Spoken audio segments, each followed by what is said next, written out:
17। सो इस सीन में जब ये रिबेल सिटी मारता है तो भेरवा कहता है कि बुज्जी देखा मेरे भी फैंस हैं। तब बुज्जी कहता है कि हाँ हैं, रिबेल्स हैं। बुज्जी देखा ना, मेरे भी फैंस हैं। हाँ है, रेबल फैन। सो अब प्रभास के फैंस को तो पता ही है कि उनके फैंस को रिबेल्स ही बोला जाता है एंड ये प्रभास की रियल लाइफ से उठाई गई लाइन है। Detail number 18। सो यास्किन जब साइंटिस्ट को ये कहकर मारता है कि इस सीरम में तुम्हारे डिफेक्ट का सॉल्यूशन है, पैसे और भगवान के नाम पर लड़ने वाले मनुष्य पैदाइशी डिफेक्टेड हैं, और फिर वो कहता है कि डरो मत, एक नया युग आ रहा है। डरो मत, एक नया युग आ रहा है। सो यास्किन की इस बात पर अगर हम ध्यान दें तो वो एक नया युग लाना चाहता है और सबको पता है कि एक नया युग एक नई सिविलाइजेशन के आने से आता है। तो यास्किन अपने फॉर्मूले से एडवांस ह्यूमन या एक नई सिविलाइजेशन बनाना चाहता है जो कि इन तुच्छ चीजों के लिए न लड़े। Detail number 19। सो जब भेरवा का भविष्य ये तोता प्रेडिक्ट करता है तो 7 कार्ड शो होते हैं एंड इनमें से ज्यादातर कार्ड्स भेरवा के कर्ण होने की ओर इशारा करते हैं, जैसे कि ये चाकू के आसपास सांप का होना जो कि उस नाग का साइन है जिसका पूरा परिवार अर्जुन द्वारा लगाई गई जंगल की आग में जलकर खत्म हो गया था, और फिर वो बदला लेने के लिए कर्ण के पास जाता है। हालांकि कर्ण मना कर देता है पर फिर भी वो नाग कर्ण के तीरों में चुपके से लिपट जाता है। बाकी नेक्स्ट कार्ड में हम सूर्य के आसपास ग्रहों को देखते हैं। अब आपको तो पता ही है कि कर्ण सूर्य पुत्र था। अगले कार्ड में एक छोटा बच्चा अकेला में भी जमीन पर है जो कि कर्ण के बचपन के उस इंसिडेंट का रेफरेंस है जब उसे उसकी मां कुंती ने गंगा में बहा दिया था। Detail number 20। सो दीपिका जब उस टनल के जरिए बाहर निकलती है तब वहां हम उसे एक गेट को खोलते हुए देखते हैं जो कि एक जेल के गेट जैसा है एंड ये रेफरेंस श्री कृष्ण के जन्म का है क्योंकि वो भी जेल से इसी तरह चोरी छुपे बाहर गए थे। बाकी हमें इसी टनल में आग दिखाई जाती है जो कि अगेन श्री कृष्ण के जन्म के उस इंसिडेंट का रेफरेंस है जब उनके पिता उन्हें लेकर यमुना पार गए थे। सो इसके बारे में नागश्विन ने भी अपने इंटरव्यू में बोला है, It's fully inspired by the Krishna scene, like how he's taken across the river. So it was just switching an element. So detail number 21। तो भेरवा जब अपने आप को इंट्रोड्यूस करते हुए कहता है कि पता है मैं कौन हूँ, द ग्रेटेस्ट भेरवा।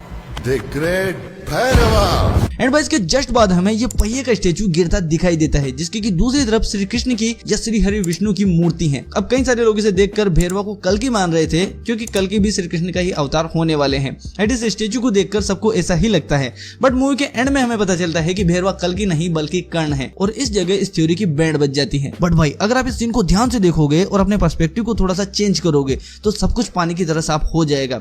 अब जब ये स्टेचू गिरता है तो आप इस स्टेचू को देखो, ये सेम आर्ट हम इंडियन करेंसी पर भी देख सकते हैं जो कि कोणार्क उड़ीसा के सूर्य मंदिर के रथ का पहिया है। सो अब आपको तो पता ही है कि कर्ण खुद सूर्य पुत्र हैं और ये उसी का रेफरेंस था। बाकी इसके बाद नेक्स्ट शॉट में हम इस स्टेचू की दूसरी तरफ भगवान विष्णु की मूर्ति को देखते हैं जहां ये अंकल बोलते हैं कि काशी में भगवान फिर से आ गए, लौट आए, काशी में भगवान लौट आए। सो इसके जस्ट बाद हमें दीपिका का ये सीन दिखाया जाता है जहां आग को पार करते हुए उसके सारे कपड़े जल जाते हैं पर उसे कुछ नहीं होता, जो कि हमें ये बताता है कि एक्चुअल में भगवान आ गए हैं। तो मेरी जान, ये भगवान विष्णु की मूर्ति सुमति के बच्चे के रेफरेंस में दिखाई गई थी, न कि भेरवा के रेफरेंस में। भेरवा के रेफरेंस में तो वो पहिया दिखाया गया था जो कि उसके सूर्य पुत्र होने की ओर इशारा करता है। बाकी इस सीन को हम यहाँ पर कुरुक्षेत्र का रेफरेंस भी मान सकते हैं जब कर्ण के रथ का पहिया धरती में धस गया था और फिर उसने उसे उठाया था। एंड भाई वैसे भी भेरवा को इस पूरे सीन के किसी भी में भगवान विष्णु की मूर्ति के साथ नहीं दिखाया गया है। जब भेरवा दिखता है तो सिर्फ वही दिखता है पहिए के साथ, और जब भगवान विष्णु दिखते हैं तो पूरे फ्रेम में बस वही दिखते हैं। और इसके जस्ट बाद सुमति दिखती है जिसकी की गर्भ में कल्कि है। तो इससे ये बात तो क्लियर है कि ये सूर्य मंदिर का पहिया भेरवा के लिए दिखाया गया था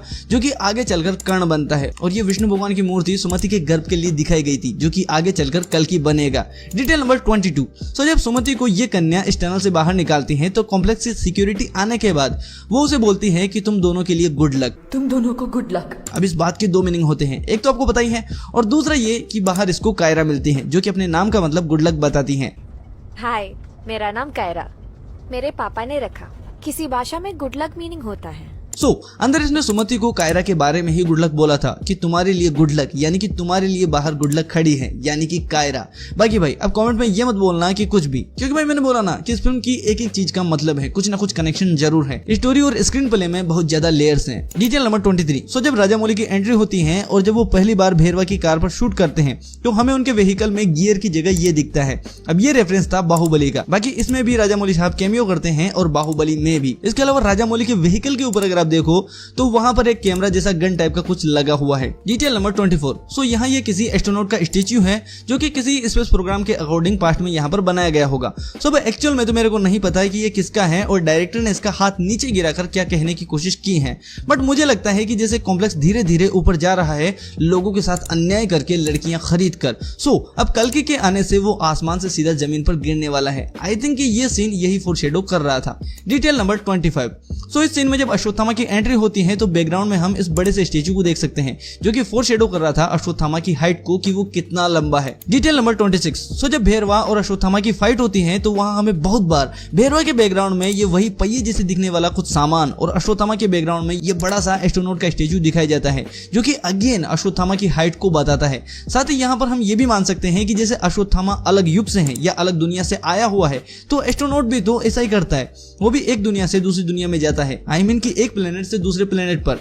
सो ये वाली थ्योरी मेरी पर्सनल थिंकिंग पर बेस्ड है, तो कमेंट में ज्यादा समझ सकते हैं आप। बाकी भाई आज की वीडियो में बस इतना ही, और अब इस वीडियो का पार्ट 2 भी आने वाला है जिसमें कि एक से बढ़कर एक डिटेल्स हैं, तो चैनल को सब्सक्राइब कर लो और नोटिफिकेशन को ऑल पर सेट कर लो। चलो बाय।